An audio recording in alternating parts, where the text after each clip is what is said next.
Tech. Hello students, welcome to అర్థశాస్త్ర learning. అందరికీ నమస్కారం అండి. ఈరోజు ఈ క్లాస్లో చాలా ముఖ్యమైన టాపిక్ యూనియన్ పబ్లిక్ సర్వీస్ కమిషన్కి కానివ్వండి, లేదా ఇతర competitive exams like your group 1 కానివ్వండి, గ్రూప్ 2 కానివ్వండి, ఏపీపీఎస్సి కానివ్వండి, లేదా టీజీపీఎస్సి కానివ్వండి, ఇతర పబ్లిక్ సర్వీస్ కమిషన్స్ యొక్క ఎగ్జామ్స్కి చాలా యూస్ఫుల్ అయ్యే పాలిటీలో ముఖ్యమైన topic the most important constitutional amendments till 2024. అంటే రాజ్యాంగం అమల్లోకి వచ్చిన రోజు నుంచి మనకి రాజ్యాంగము 1950లో అమల్లోకి వచ్చింది. రాజ్యాంగం ఎప్పుడైతే అమల్లోకి వచ్చిందో ఆ రోజు నుంచి ఈ రోజు వరకు ఇప్పటి వరకు 106 సార్లు 106 టైమ్స్ కాన్స్టిట్యూషన్ ని సవరించారు. As on today, 106 times the constitution has been amended. So out of this 106 times when the constitution was amended as per article 368, right, what are the important constitutional amendments for our exams that we are going to see in this video? Okay na? So before going into the video, meeku oka rendu announcements unnai. The first announcement, sir, మనకి Indian polity మరియు governance యొక్క right 2024 current affairs 2024 current affairs ఏదైతే ఉంటుందో ఈ 2024 current affairs మీద ఒక 150 MCQs ఉంటాయి. మీరు ఏ ఎంసీక్యూ తీసుకున్నా కూడా అన్ని స్టేట్మెంట్ వైజే ఉంటాయి. All MCQs are statement wise only. అంటే 150 ఎంసీక్యూలు స్టేట్మెంట్ వైజ్ అంటే 150 into 4 స్టేట్మెంట్స్ సుమారుగా మీరు ఎంత సార్ 600 రైట్ కాన్సెప్ట్స్ అనేవి నేర్చుకుంటారు. ఈ స్టేట్మెంట్ వైజ్ ఏవైతే 150 మోస్ట్ ఎక్స్పెక్టెడ్ ఎంసీక్యూస్ ఉన్నాయో దీనికి రిటర్న్ ఎక్స్ప్లెనేషన్ కూడా ఉంటుంది. రైట్, రిటర్న్ ఎక్స్ప్లెనేషన్ కూడా ఉంటుంది ఇన్ బోత్ బైలింగ్వల్, ఇంగ్లీష్ మరియు తెలుగులో కూడా ఉంటుంది. ఇది మూడో పాయింట్. నాలుగో పాయింట్ ఏంటి, చాలా ఇంపార్టెంట్, నేను స్వయంగా ప్రతి ఒక్క ఎంసీక్యూ మీద వీడియో ఎక్స్ప్లెనేషన్ చేస్తాను. అంటే రైట్ 150 ఎంసీక్యూస్ అనేవి మనకి 5 మాడ్యూల్స్గా డివైడ్ చేశాను. అంటే 30 ఎంసీక్యూస్ ఈచ్ మాడ్యూల్లో ఉంటాయి. ప్రతి ఎంసీక్యూ మీద రైట్ ఒక వీడియో ఎక్స్ప్లెనేషన్ అనేది ఉంటుంది అనమాట. ఒక వీడియో ఎక్స్ప్లెనేషన్ ఉంటుంది. ఆల్రెడీ మనకి ఎంసీక్యూస్ బైలింగ్వల్గా మరియు తెలుగులో ఇంగ్లీష్లో రెండిట్లో with explanation with video explanation అన్ని కూడా అప్లోడ్ చేయడం జరిగింది. ఈ కోర్స్ అనేది మనకి 199 రూపీస్కే ప్రస్తుతానికి అవైలబుల్గా ఉంది. బికాస్ రీసెంట్గా లాంచ్ చేశాం కాబట్టి ఇది ప్రస్తుతానికి మనకి 200 రూపాయలు అంటే 199కే అవైలబుల్గా ఉందన్నమాట. అయితే 2024 కరెంట్ అఫైర్స్తో పాటు 2025 కూడా అప్డేట్ చేస్తూ ఉంటాను. అంటే ఇప్పుడు నవంబర్ వరకు ఉంది, డిసెంబర్, జనవరి, ఫిబ్రవరి, రైట్, ఫిబ్రవరి వరకు అప్లోడ్ చేస్తే ఏపీపీఎస్సి గ్రూప్ 2కి యూజ్ అవుతుంది. తర్వాత మార్చ్, ఏప్రిల్, మే ఇవి కూడా అప్లోడ్ చేస్తాను. అప్పుడు యూపీఎస్సి ప్రిలిమ్స్ వాళ్ళకి యూజ్ అవుతుంది. సో ఇలా అప్లోడ్ చేస్తూనే వెళ్తాను అనమాట. సో ఎవ్రీ మంత్ మనకి పాలిటీ ఏవైతే ఉంటాయో దాని మీద ఇది ఈ ఎక్స్పెక్టెడ్ ఎంసీక్యూస్ అనేవి ఉంటాయన్నమాట. ఇది టోటల్గా మనకి 12 మంత్స్ వ్యాలిడిటీ, 12 మంత్స్ రైట్, లేదా సుమారుగా 24 మంత్స్, 1 year to 2 years వ్యాలిడిటీతోని వస్తుందన్నమాట. So this is your most expected MCQs sir. ఈ కోర్స్ అనేది చాలా ఇంపార్టెంట్. కరెంట్ అఫైర్స్ నుంచి క్వశ్చన్స్ చాలా వస్తున్నాయి. So I recommend this course fully.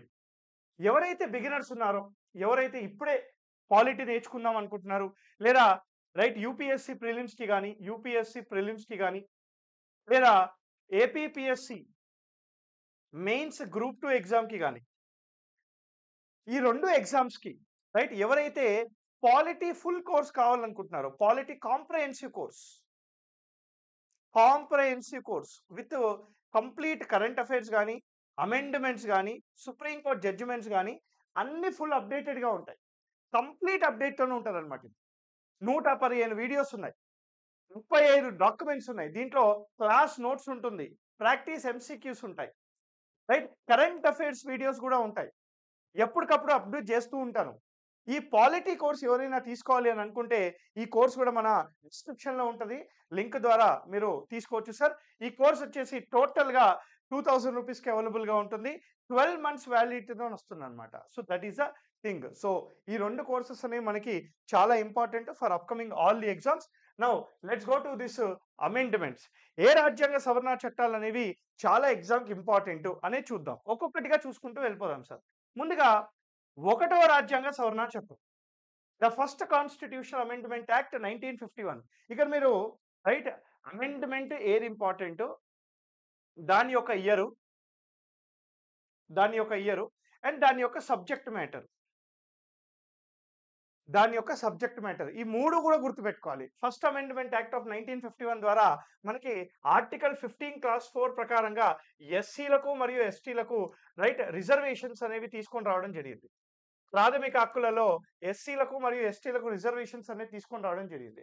Article 19 class 2 ద్వారా రీజనబుల్ రిస్ట్రిక్షన్స్, కొన్ని రీజనబుల్ రిస్ట్రిక్షన్స్ ఏవైతే ఉంటాయో అవి యాడ్ చేశారు. రైట్, రీజనబుల్ రిస్ట్రిక్షన్స్ అనేవి యాడ్ చేశారు. రైట్, ఆర్టికల్ 31 మరియు 31B మనకి ల్యాండ్ రిఫార్మ్స్ కి సంబంధించింది. ల్యాండ్ రిఫార్మ్స్ కి సంబంధించిన ఈ యొక్క ఆర్టికల్స్ కూడా 1వ రాజ్యాంగ సవరణ చట్టం ద్వారా యాడ్ చేశారు. రైట్, షెడ్యూల్ 9 కూడా, ఇది కూడా ల్యాండ్ రిఫార్మ్స్ కి సంబంధించింది. రైట్, ఇది కూడా రైట్ 9th షెడ్యూల్ ని కూడా రాజ్యాంగంలో యాడ్ చేయడం జరిగింది. ఆర్టికల్ 31A కానీ, ఆర్టికల్ 31B కానీ, షెడ్యూల్ 9 కానీ, this is counted to Champaka Dorai Rajan case. Champaka Dorai Rajan case. So Champaka Dorai Rajan case ఏదైతే ఉందో దానికి రైట్ అగేన్స్ట్ గా ఇది దానికి కౌంటర్ గా ఈ యొక్క అమెండ్మెంట్ తీసుకొని రావడం జరిగింది. 1వ రాజ్యాంగ సవరణ చట్టం అనేది first year of the constitution came in to force లోనే తీసుకొని రావడం జరిగింది అనమాట. Okay, first constitution amendment act is important. Right, let's we have seventh constitution amendment act. Next important 7వ రాజ్యాంగ సవరణ చట్టం. దీని బ్యాక్గ్రౌండ్ ఏంటంటే మనకి 1953లో ఫజల్ అలీ కమిషన్ ని పెట్టారు. ఈ ఫజల్ అలీ కమిషన్ ఇచ్చిన రికమెండేషన్స్ తోని స్టేట్ రీఆర్గనైజేషన్ యాక్ట్ 1956లో తీసుకొచ్చారు. ఈ స్టేట్ రీఆర్గనైజేషన్ చట్టం ద్వారా రాజ్యాంగంలో 7వ రాజ్యాంగ సవరణ చట్టం ద్వారా కొన్ని సవరణలు చేశారు, అమెండ్మెంట్స్ అనేవి చేశారు. దాంట్లో భాగంగానే పార్ట్ 7 has been removed. అంటే పార్ట్ 7 అనేది ఇప్పుడు 1956 కంటే ముందున్న రాజ్యాలని రైట్ 4 పార్ట్స్ గా డివైడ్ చేస్తుంది. పార్ట్ A, B, C మరియు D గా దీన్ని తీసేశారనమాట. ఆల్రెడీ స్టేట్ రీఆర్గనైజేషన్ యాక్ట్ ప్రకారంగా 14 స్టేట్స్ మరియు 6 యూనియన్ టెరిటరీస్ ని క్రియేట్ చేశారు. సో అందుకని దీన్ని తీసేయడం జరిగింది. అదేవిధంగా ఒక గవర్నర్ని, the same governor can be appointed for more than 1 states అనే దాన్ని తీసుకొని రావడం జరిగింది. President of India has the authority to appoint the governor for more than 1 state. So అది మనకి 153లో తీసుకొని వచ్చారు. మనకి 171 చాలా ఇంపార్టెంట్ సార్. ఇది ఆర్టికల్ 171 చాలా మందికి తెలియదు, వినండి, చాలా జాగ్రత్తగా వినండి. మరి స్టేట్ లెజిస్లేటివ్ కౌన్సిల్లో మాక్సిమం స్ట్రెంగ్త్, మినిమం స్ట్రెంగ్త్ మీ అందరికి తెలుసు 40. మాక్సిమం స్ట్రెంగ్త్ ఎంత? 1/3 of the state legislative assembly, అంతే కదా. ఈ 1/3 యాక్చువల్ గా 1/4 అని ఉండేది. సో 1/3 యాక్చువల్ గా 1/4 గా ఉండేది. ప్రస్తుతానికి దాన్ని చేంజ్ చేయడం జరిగింది అనమాట. ఆర్టికల్ 216 వచ్చేసి మనకి ఆర్టికల్ 216లో the same high court can be established for more than 1 state or 1 state plus union territory అని తీసుకొచ్చారు.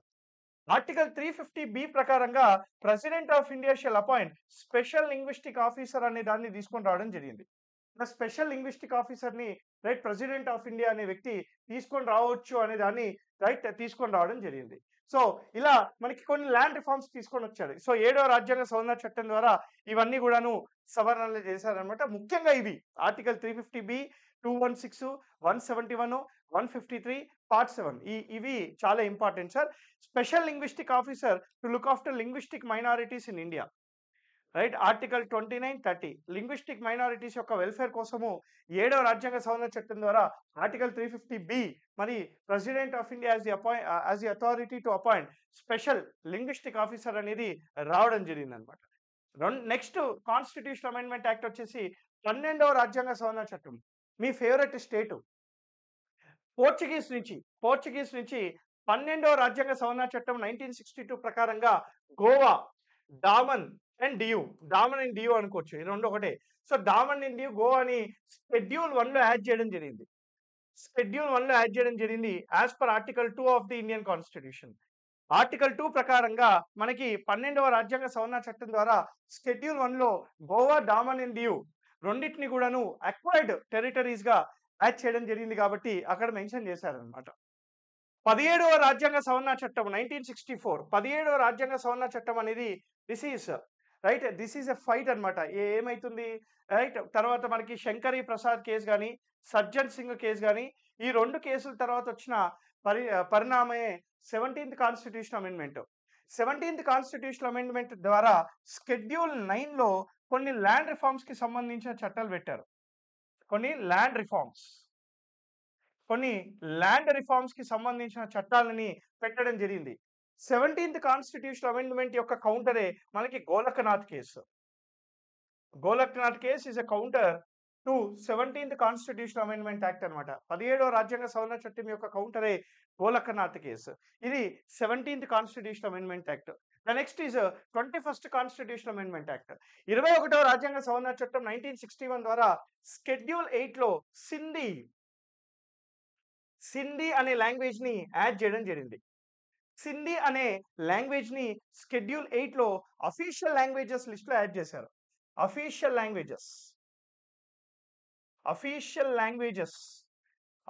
లాంగ్వేజెస్ లిస్ట్ లో మనకి షెడ్యూల్ 8 లో సింధీ అనే పదాన్ని యాడ్ చేయడం జరిగింది. సింధీ అనే లాంగ్వేజ్ ని జమ్మూ అండ్ కాశ్మీర్ లో మాట్లాడతారు. సింధీ అనే లాంగ్వేజ్ ని పంజాబ్ లో మాట్లాడతారు. రైట్, సింధ్ రీజియన్ ఉంటది కదా, అది జమ్మూ అండ్ కాశ్మీర్, పంజాబ్ రీజియన్ లో మాట్లాడతారు. 24వ రాజ్యాంగ సవరణ చట్టం 1971 వచ్చేసి మనకి పార్లమెంట్ వర్సెస్ జ్యుడిషియరీ ఈ గొడవ అనమాట. ఈ పార్లమెంట్ వర్సెస్ జ్యుడిషియరీలో మనకి ఆర్టికల్ 13 క్లాస్ 4, ఆర్టికల్ 368 క్లాస్ 4 ని యాడ్ చేశారు. అంటే ఆర్టికల్ 13 ఏదైతే ఉందో దీంట్లో ఉన్న విషయము ఆర్టికల్ 368 కి వర్తించరు అనే విషయాన్ని తీసుకొచ్చారు. అంటే nothing in article 368 shall be applicable to article 13. అంటే రాజ్యాంగాన్ని సవరించవచ్చు కానీ అది ఆర్టికల్ 31కి విరుద్ధంగా ఉంటే ఏం కాదు, ఏం చేయలేదు. అంటే సుప్రీం ఎవరు సార్ అంటే లెజిస్లేచర్ సుప్రీం అని చెప్పి 24వ రాజ్యాంగ సవరణ చట్టం అనేది వచ్చింది. అదే 24వ రాజ్యాంగ సవరణ చట్టం ద్వారా ప్రెసిడెంట్ ఆఫ్ ఇండియా ఆర్టికల్ 111 లో ఉండే వీటో పవర్స్ ఏవైతే ఉంటాయో ఈ వీటో పవర్స్ అనేవి రాజ్యాంగ సవరణ చట్టాల మీద యూజ్ చేయొద్దు అని చెప్పి తీసుకొని వచ్చారు. అంటే president of India do not have the authority to utilize constitution amendment on President of India do not have the authority to use veto powers on constitutional amendment chattalu. Okay na? So that means the President of India cannot use any veto powers on Constitutional Amendment Act. 24వ రాజ్యాంగ సవరణ చట్టం తర్వాత 25వ రాజ్యాంగ సవరణ చట్టం అయితే ఇది అంత ఇంపార్టెంట్ కాదు కాబట్టి పెట్టలేదు, మీరు వినండి. 25వ రాజ్యాంగ సవరణ చట్టం మరియు 29వ రాజ్యాంగ సవరణ చట్టం. ఈ 25వ రాజ్యాంగ సవరణ చట్టం ద్వారా ఆర్టికల్ 31C ని యాడ్ చేశారు. 29వ రాజ్యాంగ సవరణ చట్టం ద్వారా కేరళకు చెందిన ల్యాండ్ రిఫార్మ్స్ వచ్చాయి. అయితే Kesavananda Bharati case is nothing but it is a counter towards 24th, 25th and 29th constitutional amendment act. అంటే కేశవానంద భారతి కేసు అనేది మనకి కౌంటర్ టు రైట్ ఈ 24th, 25th, 29th constitutional amendment act. ఓకేనా? 31A ఇంకా B ఏ రాజ్యాంగ సవరణ చట్టం ద్వారా యాడ్ చేశారు సార్? 1వ రాజ్యాంగ సవరణ చట్టం ద్వారా యాడ్ చేశారు. సో నెక్స్ట్ వన్ వచ్చేసి 36వ రాజ్యాంగ సవరణ చట్టం సిక్కిము. మనకి 31వ రాజ్యాంగ సవరణ చట్టం ద్వారా మనకి ఫ్రెండ్షిప్ ట్రీటీలో 1975 లో సిక్కింని యాడ్ చేయడం జరిగింది. షెడ్యూల్ 1 ప్రకారంగా మనకి Sikkim was added as one of the state. It was adopted as a state in India, right, as per article 2 of the Indian Constitution. Article 371F ద్వారా సిక్కిం కి స్పెషల్ స్టేటస్ అనేది ఇచ్చారన్నమాట. సిక్కిం కి ఆర్టికల్ 371F ద్వారా special status అనేది ఇవ్వడం జరిగింది. అయితే ఇంకొక చిన్న అమెండ్మెంట్ కూడా చెప్తాను సార్ మీకు. 32వ రాజ్యాంగ సవరణ చట్టం 1973. 32వ రాజ్యాంగ సవరణ చట్టం ద్వారా ఆర్టికల్ 371D మరియు ఆర్టికల్ 371E ద్వారా ఆంధ్రప్రదేశ్కు మరియు తెలంగాణకు రైట్ స్పెషల్ స్టేటస్ అనేది వస్తుంది. ఆంధ్రప్రదేశ్కు మరియు తెలంగాణకు స్పెషల్ స్టేటస్ అనేది 32వ రాజ్యాంగ సవరణ చట్టం ద్వారా వస్తుంది. ఇది 32 మరియు 36వ రాజ్యాంగ సవరణ చట్టం. తర్వాత వచ్చింది మనకి 42వ రాజ్యాంగ సవరణ చట్టం. 42వ రాజ్యాంగ సవరణ చట్టాన్ని ఏమంటామో మీ అందరికీ బాగా తెలుసు. ఏమంటారు చెప్పండి? It is a mini constitution of India. It is a mini constitution of India. Right, it is a mini constitution of India అని అంటాం. అంటే 42వ రాజ్యాంగ సవరణ చట్టం 1976 ద్వారా చాలా చేంజెస్ తీసుకొచ్చాము. ఎన్ని చేంజ్‌లు చూడండి, ఎన్ని చేంజ్‌లు ఇవన్నీ చేంజెసే. ఎన్ని చేంజెస్ ఉన్నాయి చూసారా? ఇదిగోండి 59 చేంజెస్ తీసుకొచ్చారు టోటల్‌గా. 59 చేంజెస్. రాజ్యాంగంలో ప్రతి పార్ట్‌కి టచ్ చేసింది 42వ రాజ్యాంగ సవరణ చట్టం. దీనిలో అన్నీ మనకి ఇంపార్టెంట్ కాదు కదా! అన్ని ఇంపార్టెంట్ ఎందుకైతే కాదు. మనకి చూడండి జాగ్రత్తగా వినండి. అమెండ్మెంట్ ఆఫ్ ద ప్రియాంబుల్ ఇది గుర్తుపెట్టుకోండి. ప్రియాంబుల్‌లో 42వ రాజ్యాంగ సవరణ చట్టం ద్వారా సోషలిజం గాని, సెక్యులర్ గాని, ఇంటిగ్రిటీ అనే పదాలను యాడ్ చేశారు. సోషలిజం, సెక్యులర్ అండ్ ఇంటిగ్రిటీ అనే పదాలను యాడ్ చేశారు. తర్వాత నెక్స్ట్ ఇంపార్టెంట్ ఇది sir. Seventh one article 39, article 39E మరియు ఆర్టికల్ 39F ఈ 2 యాడ్ చేయడం జరిగింది. ఆదేశిక సూత్రాల్లో article 39E, article 39F. Article 39E it is a duty of the state to look after men, women and children అంటది. Right, it is a duty of the state to provide opportunity for the childrens to grow అని article 39F అంటది. మరి eighth one చూడండి, article 39 capital ఏని తీసుకొచ్చారు. The state should ensure equal justice and free legal aid to poor.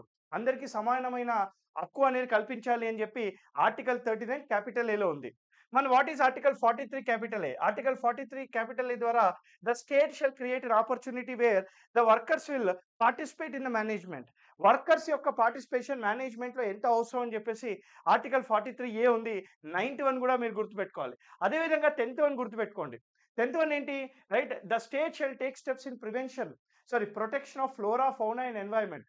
పర్యావరణాన్ని protect చేసే హక్కు అధికారము ప్రభుత్వానికి ఉంది అని చెప్పి ఆర్టికల్ 48A ద్వారా వచ్చింది. 11th వన్ కూడా ఇంపార్టెంట్ సార్. మనకి fundamental duties under the recommendations of the Swaran committee, fundamental duties article 51 capital A, article 51 capital ఏని కొత్త పార్ట్ 4Aని యాడ్ చేయడం జరిగిందనమాట.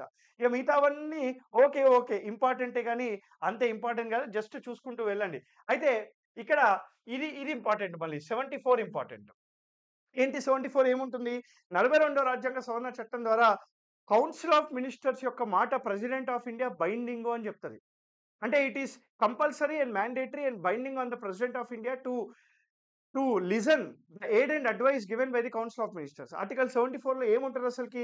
There shall be a council of ministers headed by prime minister to aid and advise the president of India ఉంటది. So is aid and advice compulsory అని చెప్పేసి మనకు ఒక question mark అనమాట. అవును ఖచ్చితంగా వినాల్సిందే వీళ్ళు అని చెప్పి మనకి 42వ రాజ్యాంగ సవరణ చట్టం ద్వారా వచ్చిందనమాట. సో ఇవన్నీ గుర్తుపెట్టుకోండి.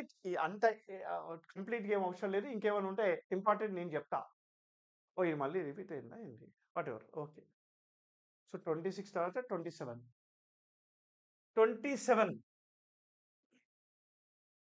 27లో సారీ 42వ రాజ్యాంగ సవరణ చట్టంలో ఇది ఇంపార్టెంట్ మళ్ళా. 46 insertion of new part 14A. Part 14A ప్రకారంగా ఆర్టికల్ 323A, ఆర్టికల్ 323B. అంటే article 323A, article 323A talks about cat, central administrative tribunal, SAT, state administrative tribunal. Article 323B talks about parliament లేదా state లెజిస్లేచర్లు right tribunals ని ఏర్పాటు చేయొచ్చు అనే ఒక విషయాన్ని తీసుకొని రావడం జరిగింది. సో 46 వన్ గుర్తుపెట్టుకోండి. Insertion of part 4A that is article 323A, 323B అనమాట. మనకి నేషనల్ ఎమర్జెన్సీలో కూడాను కొన్ని సవరణలను తీసుకొని రావడం జరిగింది.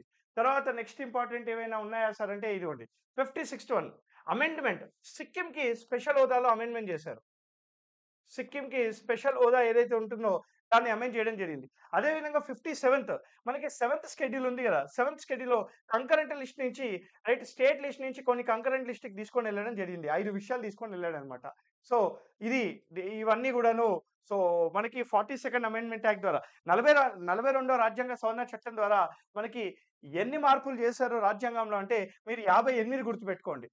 ఫస్ట్ వన్ అనేది అంత ఇంపార్టెంట్ కాదు. అందుకని చెప్పేసి 58 మార్పులు అని చెప్పి గుర్తుపెట్టుకోండి. కొన్ని యాడ్ చేశారు, కొన్ని డిలీట్ చేశారు, మస్తున్నాయి. దీనిలో మనం గుర్తుపెట్టుకోవాల్సింది మాత్రం ఇవి చాలు, సరిపోతాయి. Is it clear sir? చలో let's come back. Next important one మీ అందరికి బాగా తెలుసు సార్, 44వ రాజ్యాంగ సవరణ చట్టం. 44వ రాజ్యాంగ సవరణ చట్టం అనేది ఫస్ట్ నాన్ కాంగ్రెస్ గవర్నమెంట్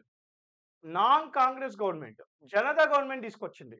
అంటే ఏవైతే తప్పులు చేశారో ఎమర్జెన్సీ అప్పుడు కానీ ఎప్పుడైనా ఆ తప్పులని సవరించుకోవడానికి దీన్ని తీసుకొని రావడం జరిగింది. ముఖ్యంగా చేంజెస్ వచ్చేసి article 352, 356, 360 national emergency, right, national emergency, state emergency, national emergency, state emergency మరియు ఫైనాన్షియల్ ఎమర్జెన్సీలో ఆల్మోస్ట్ 90% మార్పులు తీసుకొచ్చారు. 90% మార్పులు తీసుకొని రావడము జరిగిందనమాట. ఇది కాకుండా ఆర్టికల్ 74లో కూడా మార్పు తీసుకొచ్చారు. ఇందాక చెప్పారు కదా సార్ ఆర్టికల్ 74 ఏమని ఉంది ఆర్టికల్ 74లో? Article 74 says right, it is compulsory for the president to listen the aid and advice given by the council of ministers కదా, అదే చెప్పుకున్నాం కదా. కానీ 44వ రాజ్యాంగ సవరణ చట్టం ద్వారా ఏమన్నారంటే ఖచ్చితంగా ప్రెసిడెంట్ ఆఫ్ ఇండియా వినాల్సిందే, కానీ ఈ can send back for reconsideration. ఏదైతే అడ్వైజ్ మంత్రి మండలి ద్వారా వస్తుందో దాన్ని మళ్ళీ వెనకాలకి అడ్వైస్ కోసం పంపించవచ్చు అని చెప్పేసి తీసుకొని రావడం జరిగింది 44వ రాజ్యాంగ సవరణ చట్టం. No what is article 38? ఆదేశిక సూత్రాలలోని ఆర్టికల్ 38 ఏదైతుందో దీంట్లో ఆర్టికల్ 38 క్లాస్ 2 యాడ్ చేశారు. Article 38 clause 2, it is a duty of the state to ensure that minimal ఏమంటారు ఈక్వల్ డిస్ట్రిబ్యూషన్ ఆఫ్ రిసోర్సెస్. అంటే సోషలిజం ని ఆర్టికల్ 38 క్లాస్ 2లో 44వ రాజ్యాంగ సవరణ చట్టం ద్వారా వచ్చింది. No what is article 31? Article 31 ఏదైతే రైట్ టు ప్రాపర్టీ ఉందో ఈ రైట్ ప్రాపర్టీని ఫండమెంటల్ రైట్స్ యొక్క జాబితా నుంచి తీసేసి దీన్ని ఆర్టికల్ 300 నౌ లీగల్ రైట్ జాబితాలో చేసింది. లీగల్ రైట్ జాబితాలో చేయడం జరిగింది అనమాట. సో ఇది 44వ రాజ్యాంగ సవరణ చట్టం. 44వ రాజ్యాంగ సవరణ చట్టం ద్వారా కొన్ని కరెక్షన్స్ అనేవి తీసుకొచ్చారు. 42వ రాజ్యాంగ సవరణ చట్టము మినీ కాన్స్టిట్యూషన్ అయితే 44వ రాజ్యాంగ సవరణ చట్టము సెకండ్ మినీ కాన్స్టిట్యూషన్ గా మనం చెప్పొచ్చు అనమాట. 52వ రాజ్యాంగ సవరణ చట్టం 1985 రాజీవ్ గాంధీ గవర్నమెంట్ మనకి schedule 10 anti defection law, party ఫిరాయింపుల చట్టం, యాంటీ డిఫెక్షన్ లా అనేది తీసుకొని రావడం జరిగింది. షెడ్యూల్ 10 అనేది మనకి ఆర్టికల్ 102 మరియు 191 కి లింక్డ్ అనమాట. ఆర్టికల్ 102 మరియు 191 కి ఇది లింక్డ్ గా ఉంటది. సో 52వ రాజ్యాంగ సవరణ చట్టం ద్వారా ఇది తీసుకొని రావడం జరిగింది. నెక్స్ట్ ఇంపార్టెంట్ అమెండ్మెంట్ సార్ 61వ రాజ్యాంగ సవరణ చట్టం 1988. ఇది కూడా రాజీవ్ గాంధీ గవర్నమెంటే. ఇది 1989లో అమల్లోకి వచ్చింది. ఆర్టికల్ 326లో సవరించి రైట్ ఓటర్ యొక్క ఏజ్ అనేది రైట్ 21 నుంచి 18 సంవత్సరాలు చేయడం జరిగింది. The age of the voter has been decrease from 21 to 18 years by ఏమంటారు సార్ 61వ రాజ్యాంగ సవరణ చట్టం 1988. It brought changes to article 326 of the Indian constitution. Next is 71వ రాజ్యాంగ సవరణ చట్టం 1992. 71st Constitutional Amendment Act has brought changes in Schedule 8 where it added Manipuri, Konkani and Nepali. Right, Manipuri, Konkani మరియు నేపాలి అనే లాంగ్వేజెస్ ని షెడ్యూల్ 8 లో యాడ్ చేశారు. సింధీ అనే లాంగ్వేజ్ ని 21వ రాజ్యాంగ సవరణ చట్టం ద్వారా యాడ్ చేశారు. రైట్, మణిపురి, కొంకణి, నేపాలి అనేది 71వ రాజ్యాంగ సవరణ చట్టం ద్వారా యాడ్ చేశారు. మణిపూర్లో మణిపురి మాట్లాడతారు, కంగ్రాచులేషన్స్. కొంకణి అనేది గోవాలో మాట్లాడతారు లేదా కర్ణాటకలో మాట్లాడతారు, some parts of Mangalore. Nepali వచ్చేసి నేపాల్ కాదు, మన ఇండియాలో ఎక్కడ మాట్లాడతారో చెప్పాలి. ఉత్తరాఖండ్ కానీ, యూపీ కానీ, బీహార్ కానీ ఈ రాష్ట్రాలలో సిక్కిం కానీ నేపాలి అనే భాషను కూడా 71వ రాజ్యాంగ సవరణ చట్టం ద్వారా షెడ్యూల్ 8 లో యాడ్ చేయడం జరిగింది. Right, schedule 8 is very important for the exam. 4 రాజ్యాంగ సవరణ చట్టాలు ఉంటాయి దానికే మనకి. తర్వాత ఇంపార్టెంట్ వన్ 73వ రాజ్యాంగ సవరణ చట్టము, 74వ రాజ్యాంగ సవరణ చట్టం. 73వ రాజ్యాంగ సవరణ చట్టం అనేది పంచాయతీరాజ్ వ్యవస్థకు రాజ్యాంగ హోదా ఇచ్చింది. Constitutional status to Panchayati Raj institutions. Similarly 74th amendment act provided the municipalities constitutional status. రాజ్యాంగ హోదా అనేది మున్సిపాలిటీస్ కి మరియు పంచాయతీస్ కి ఇచ్చింది 73, 74 రాజ్యాంగ సవరణ చట్టం. 73వ రాజ్యాంగ సవరణ చట్టం ద్వారా పార్ట్ 9 యాడ్ చేశారు. ఆర్టికల్ 243 టు 243 దీంతో పాటు మనకి షెడ్యూల్ 11 కూడా యాడ్ చేశారు. దీంతో పాటు schedule 11 which consist of 29 subjects, right, 29 subjects to be performed, functions to be perform by Panchayati Raj institutions. ఈ 73వ రాజ్యాంగ సవరణ చట్టం అనేది 24th ఏప్రిల్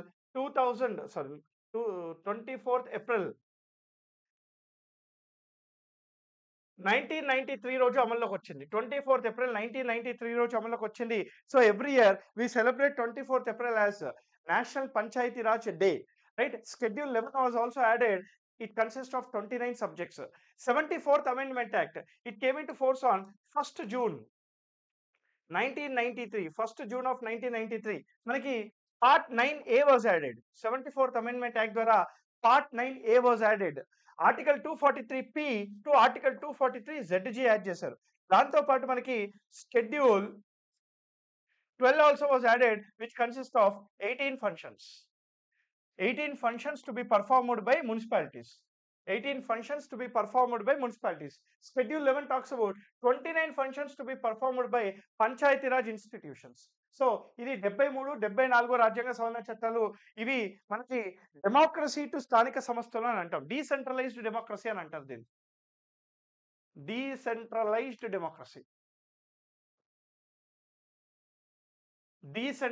డెమోక్రసీ అని కూడా అంటారు అనమాట దీన్ని. ఓకేనా? సో ఇది 73, 74 రాజ్యాంగ సవరణ చట్టాలు సార్. నా 77వ రాజ్యాంగ సవరణ చట్టం. 77th constitutional amendment act is against Indira Sawhney case. మనకి ఇందిరా సాహ్ని కేసు ఏదైతే 1992 కేసు ఉందో దీనికి అగేన్స్ట్ గా తీసుకొచ్చిన చట్టం. ఇవి రెండు కూడా అంతే. 77వ రాజ్యాంగ సవరణ చట్టం ద్వారా ఆర్టికల్ 16 క్లాస్ 4 సబ్ క్లాస్ ఏ ని యాడ్ చేసి, రైట్, రిజర్వేషన్స్ ఇన్ ప్రమోషన్స్ తీసుకొచ్చారు. రిజర్వేషన్స్ ఇన్ ప్రమోషన్స్ తీసుకొని రావడం జరిగింది అనమాట. సో మనకి రిజర్వేషన్స్ ఇన్ ప్రమోషన్స్ అనేవి తీసుకొని రావడం జరిగింది. ఈ యొక్క article 16 class 4 sub class A reservations in promotions తీసుకొచ్చారు. 81వ రాజ్యాంగ సవరణ చట్టము 2000 ప్రకారంగా ఇది, right, full carry forward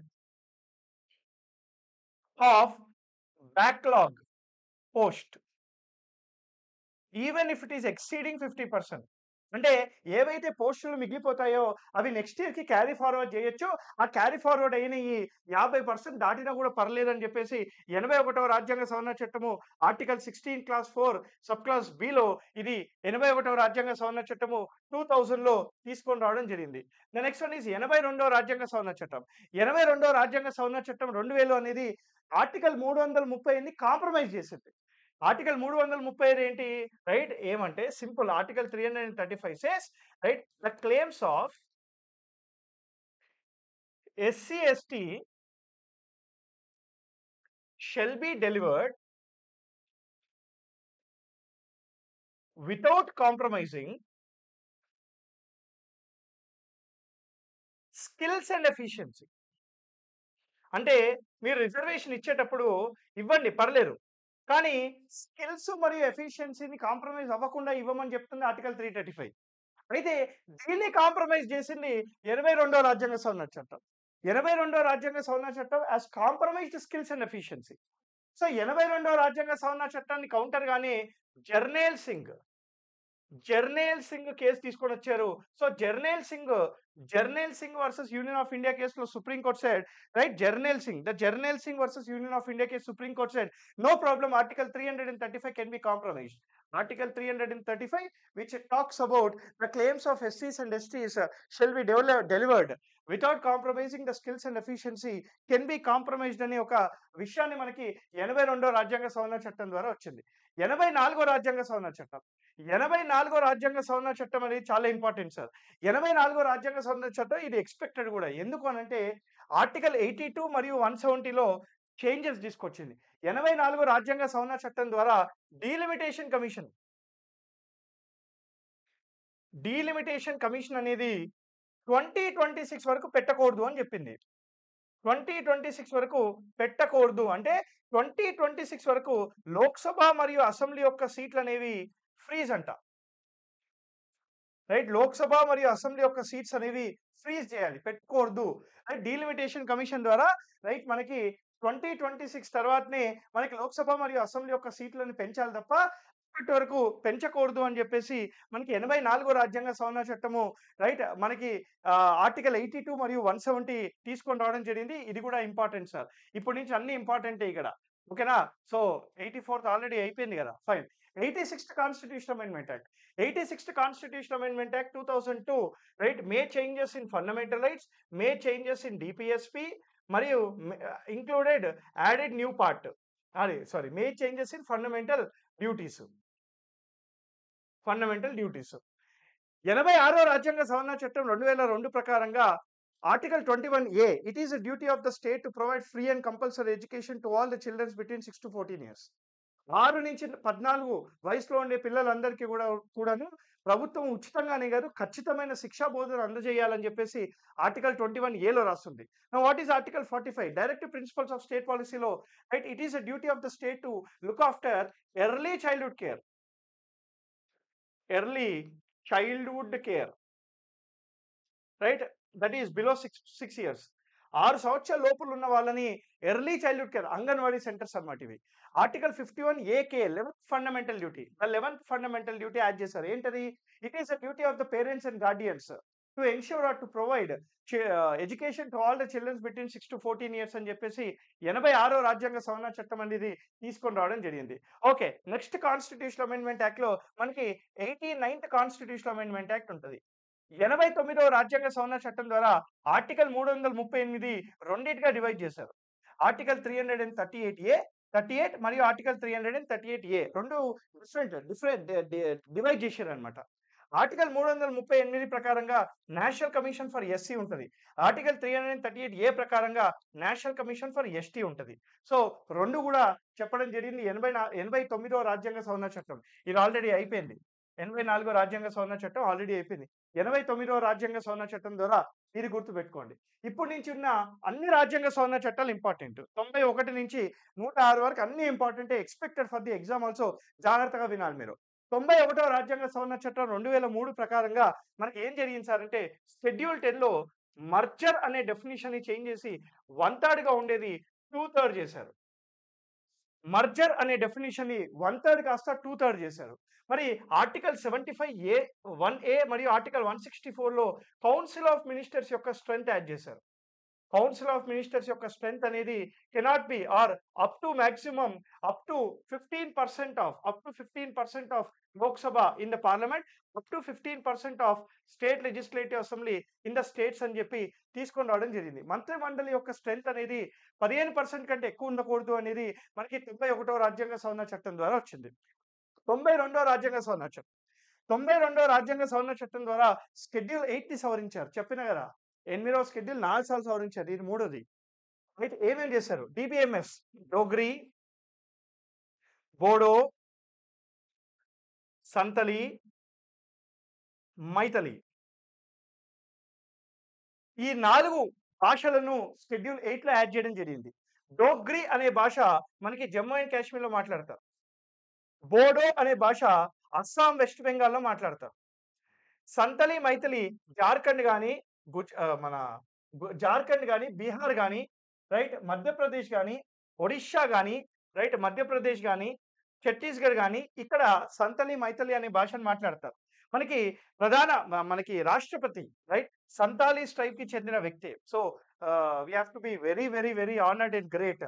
so schedule 8 has been amended. Schedule 8 ఈ 92వ రాజ్యాంగ సవరణ చట్టం ద్వారా there are totally 22 official languages.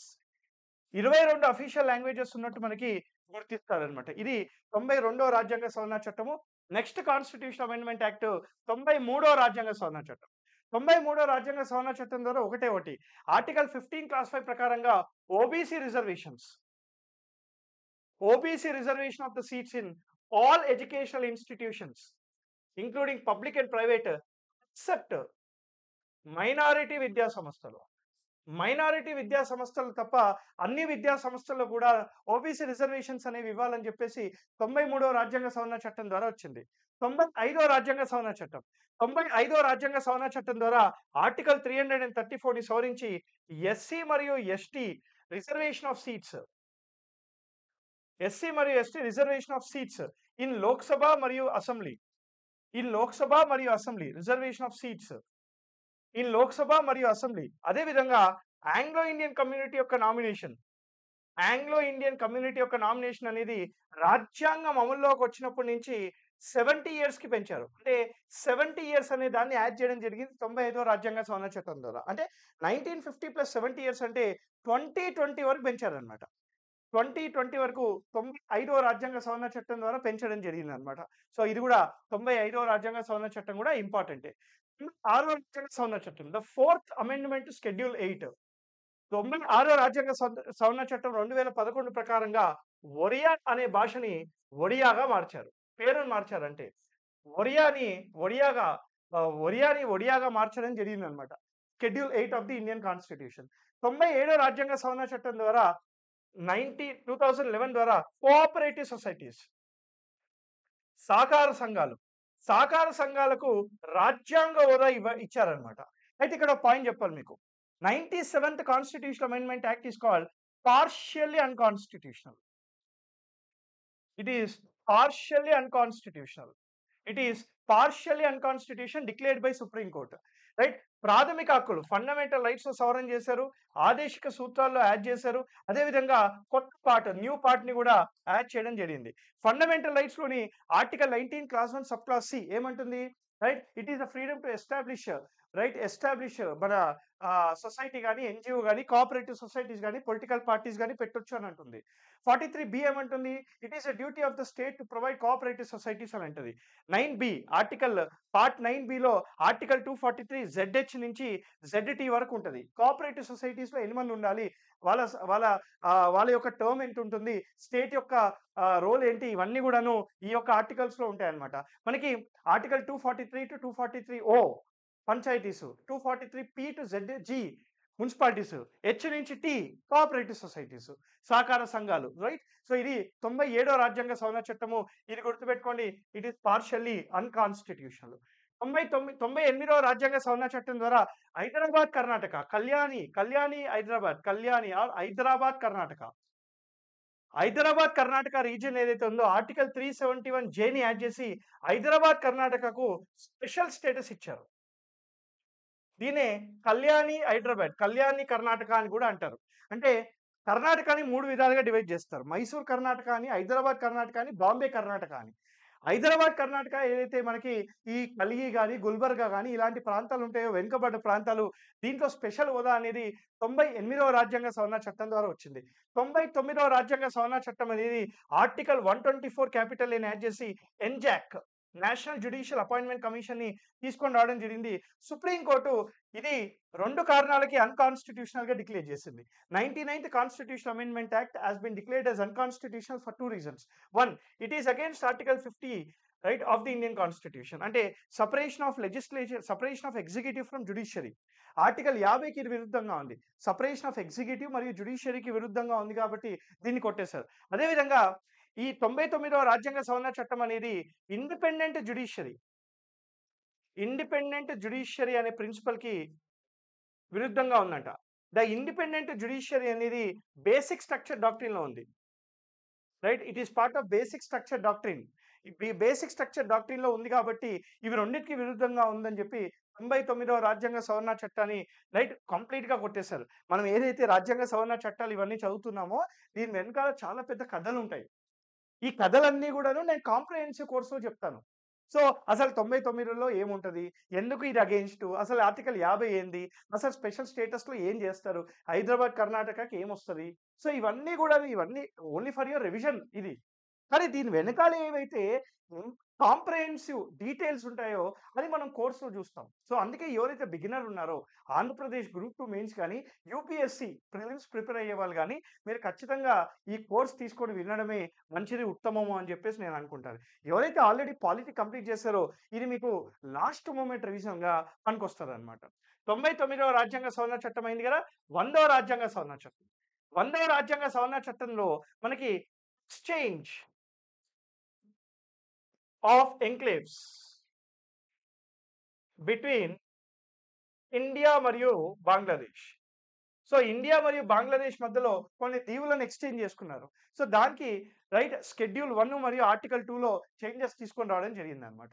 101వ రాజ్యాంగ సవరణ చట్టం ద్వారా అన్ని ఇండైరెక్ట్ టాక్సెస్‌ని కలిపేసి గూడ్స్ అండ్ సర్వీస్ టాక్సెస్ తీసుకొచ్చారు. జీఎస్టీ తీసుకొచ్చారు. ఆర్టికల్ 279 క్యాపిటల్ ఏ ప్రకారంగా జీఎస్టీ కౌన్సిల్‌ని పెట్టడం జరిగింది. GST council in India regulate the GSTs indirect taxes అని చెప్పేసి అంటారు. ఇండియాలో 101వ రాజ్యాంగ సవరణ చట్టం జీఎస్టీ అనేది కెనేడియన్ మోడల్‌ని ఫాలో అవుతుంది. కెనేడియన్ మోడల్ ఆఫ్ జీఎస్టీ ఉంటది మనకి. కెనేడియన్ మోడల్ ఆఫ్ జీఎస్టీ అనేది మనము ఇండియాలో ఫాలో అవుతాం అన్నమాట. 102వ రాజ్యాంగ సవరణ చట్టం. 102వ రాజ్యాంగ సవరణ చట్టం ద్వారా 3 ఆర్టికల్స్ యాడ్ చేశారు సార్. ఆర్టికల్ 338 ద్వారా నేషనల్ కమిషన్ ఫర్ బీసీకి రాజ్యాంగ హోదా ఇచ్చారు. అదేవిధంగా ఆర్టికల్ 366 క్లాస్ 26 సబ్ క్లాస్ సికి బీసీస్ అని డిఫైన్ చేశారు. బీసీ యొక్క డెఫినిషన్ ఇచ్చారు. ఆర్టికల్ 342 ప్రకారంగా ప్రెసిడెంట్ ఆఫ్ ఇండియాకు రైట్ యూనియన్ బీసీ లిస్టు మరియు స్టేట్ మరియు యూనియన్ టెరిటరీ యొక్క బీసీ లిస్టుని నోటిఫై చేసే అధికారం ఉంది అని చెప్పారు. నోటిఫై చేసే అధికారం ఉంది అని చెప్పారు. దీని గురించి డీటెయిల్స్ కావాలి అంటే మనకి ఇండియన్ పాలిటీ లీగ్ ఐపీఎల్ 7 అనుకుంటా. ఐపీఎల్ 7 డైలీ లైవ్ చేస్తున్నాను కదా! దాంట్లో ఆల్మోస్ట్ 10 మినిట్స్ డిస్కస్ చేశా. ఎవరైనా వెళ్ళి దీని యొక్క బ్యాక్‌గ్రౌండ్ కావాలి అంటే అక్కడికి వెళ్ళొచ్చు. అక్కడ ఈ ఈ ఐపీఎల్‌లో మనకి SC list, ST list, BC list దీని మీద క్లారిటీ ఇచ్చా. ఇది చెప్తూ 102, 105 ఈ 2 రాజ్యాంగ సవరణ చట్టాల మీద కూడా ఒక క్లారిటీ ఇచ్చాను. సో మీరు వినండి సార్. ఓకేనా? సో ఇది 102వ రాజ్యాంగ సవరణ చట్టం. 103వ రాజ్యాంగ సవరణ చట్టం 2019 ద్వారా మనకి ఎకనామికల్లీ వీకర్ సెక్షన్స్‌కి 10% రిజర్వేషన్ అనేది ఇవ్వడం జరుగుతుంది. ఎకనామికల్లీ వీకర్ సెక్షన్స్ ఎవరైతే ఉన్నారో వీళ్ళకి 10% రిజర్వేషన్స్ అనేది విద్యా సంస్థలో మరియు మన ఎంప్లాయ్‌మెంట్‌లో రెండిట్లో కూడా ఇస్తున్నట్టు తీసుకొని రావడం జరిగింది. ఈ 103వ రాజ్యాంగ సవరణ చట్టం అనేది ఆర్ సిన్హో రికమెండేషన్స్ మీద ఇస్తారు. ఆర్ సిన్హో రికమెండేషన్స్ మీద 103వ రాజ్యాంగ సవరణ చట్టం ద్వారా ఎకనామికల్ వీకర్ సెక్షన్స్ కి రిజర్వేషన్స్ అనేది ఇస్తారనమాట. 104వ రాజ్యాంగ సవరణ చట్టం ఇట్ ఈస్ లింక్ టు 95వ రాజ్యాంగ సవరణ చట్టం. 95th కాన్స్టిట్యూషన్ అమెండ్మెంట్ యాక్ట్ గుర్తుందా మీకు? 95వ రాజ్యాంగ సవరణ చట్టం ద్వారా ఎస్సీ ఎస్టీల reservation of the seats Lok Sabha మరియు assembly Anglo Indian community nomination ఉందో ఇది 70 సంవత్సరాలు పెంచారు. అంటే 1950 నుంచి 70 అంటే 2020 వరకు పెంచారు కదా! ఈ 70ని తీసేసి 80 చేశారు. సో మనకి 104వ రాజ్యాంగ సవరణ చట్టం ద్వారా రైట్ ఆర్టికల్ 334లో ఉండే మనకి ఎస్సీ మరియు ST reservation of the seats in Lok Sabha మరియు అసెంబ్లీ వచ్చేసి రైట్ 1950 నుంచి 70 ప్లేస్‌లో 80 ఇయర్స్ పెట్టారు. అంటే ఇప్పుడు ప్రస్తుతానికి 2030 వరకు రిజర్వేషన్స్ కంటిన్యూ అవ్వాలని ఉంది. ఇది పాయింట్ నెంబర్ 1. మరి పాయింట్ నెంబర్ 2 ఏంటి? ఆంగ్లో ఇండియన్ కమ్యూనిటీ యొక్క నామినేషన్ ఏదైతే ఉందో, ఆంగ్లో ఇండియన్ కమ్యూనిటీ యొక్క నామినేషన్ ఏదైతే ఉందో దీన్ని ఇన్ఆపరేటివ్ చేసింది ఈ రాజ్యాంగ సవరణ చట్టం. అంటే దీన్ని కంటిన్యూ చేయట్లేదన్నమాట. రైట్ 334 104వ రాజ్యాంగ సవరణ చట్టం ద్వారా Anglo Indian community nomination has been become inoperative. That is the meaning. Right 105వ రాజ్యాంగ సవరణ చట్టం. 105వ రాజ్యాంగ సవరణ చట్టం ద్వారా ఆర్టికల్ 342 క్లాస్ సబ్ క్లాస్ 3ని యాడ్ చేసి రాజ్యాలకు మరియు కేంద్రపాలిక ప్రాంతాలకు వాళ్ళు సెపరేట్‌గా బీసీ లిస్ట్ నోటిఫై చేసుకోవచ్చు అనే ఒక అధికారాన్ని తీసుకొని వచ్చారు. States in India and union territories has the authority to notify their own BC list అని 105వ రాజ్యాంగ సవరణ చట్టం ద్వారా మనకి తీసుకొని రావడం జరిగింది. So coming to the last constitutional amendment 106వ రాజ్యాంగ సవరణ చట్టము 2023లో వచ్చింది. ఇది 2026 తర్వాత అమల్లోకి వస్తుంది. ఇప్పుడు అమల్లోకి రాదు. దీని ద్వారా ఏం చేశారు సార్ అంటే ఉమెన్‌కి మన స్టేట్ లెజిస్లేటివ్ అసెంబ్లీలో మరియు లోక్సభలో స్టేట్ లెజిస్లేటివ్ అసెంబ్లీలో మరియు లోక్సభలో 33% ఆఫ్ ద సీట్స్ అనేవి 33% ఆఫ్ ద సీట్స్ అనేవి రిజర్వ్ చేయాలంట. 33% of the seats shall be reserve to women in assembly మరియు లోక్సభ. సో దీనికి ప్రకారంగానే ఆర్టికల్ 330 లోక్సభ, ఆర్టికల్ 332 అసెంబ్లీ, మరియు ఇది ఎప్పటి వరకు కంటిన్యూ అవ్వాలి, రైట్? ఆర్టికల్ 334 కంటిన్యూ అనేది 15 years from the right law comes in to force. అదేవిధంగా ఢిల్లీ అసెంబ్లీ, ఢిల్లీ లెజిస్లేచర్లో కూడా ఇది ఇవ్వాలి. ఢిల్లీలో కాదు, ప్రస్తుతానికి ఇప్పుడు పాండిచ్చేరిలో ఇవ్వాలి, జమ్మూ అండ్ కాశ్మీర్లో కూడా ఇవ్వాలని చెప్పి దీన్ని తర్వాత కూడా సవరించారు సార్. సో 106వ రాజ్యాంగ సవరణ చట్టం ద్వారా reservations to women in Lok Sabha మరియు అసెంబ్లీ అనేది మనకి 33% ఇవ్వాలి అని చెప్పి తీసుకొని రావడం జరిగింది. ఇవి ఆల్మోస్ట్ నాకు తెలిసి 35 కంటే ఎక్కువే ఉంటాయి, రైట్? ఆల్మోస్ట్ ఒక 35+ important constitutional amendments for you guys, right? ఈ రాజ్యాంగ సవరణ చట్టాలు గుర్తుపెట్టుకుంటే వేరే వచ్చిన ఎలిమినేషన్ మెథడ్ ద్వారా చేసేస్తారు, మీరు ఈజీ అయిపోతుంది. So these are the most important constitutional amendments for you, for all the competitive exams related to right subject Indian polity. సో ఇది మళ్ళీ మళ్ళీ రివైజ్ చేసుకోండి. నేనేమంటానంటే నోట్స్ చేసుకోండి, ఒక్కసారి రివైజ్ చేయండి, ఒక్కసారి వీడియో వినండి. ఒక్కసారి వీడియో విన్నాక మీరు ఏం చేయాలి అని అంటే ఇంటూ 2x కానీ ఇంటూ 3x పెట్టుకొని మళ్ళీ వినండి, తర్వాత నోట్స్ చేసుకోండి, ఎగ్జామ్ వెళ్ళే ముందు రివైజ్ చేసుకొని వెళ్ళండి. So this is your most important constitutional amendments, right, for Indian polity, for the exams UPSC and other competitive exams. So ఇది ఇవాళ వీడియో అండి. Thank you very much. Happy learning. జై హింద్.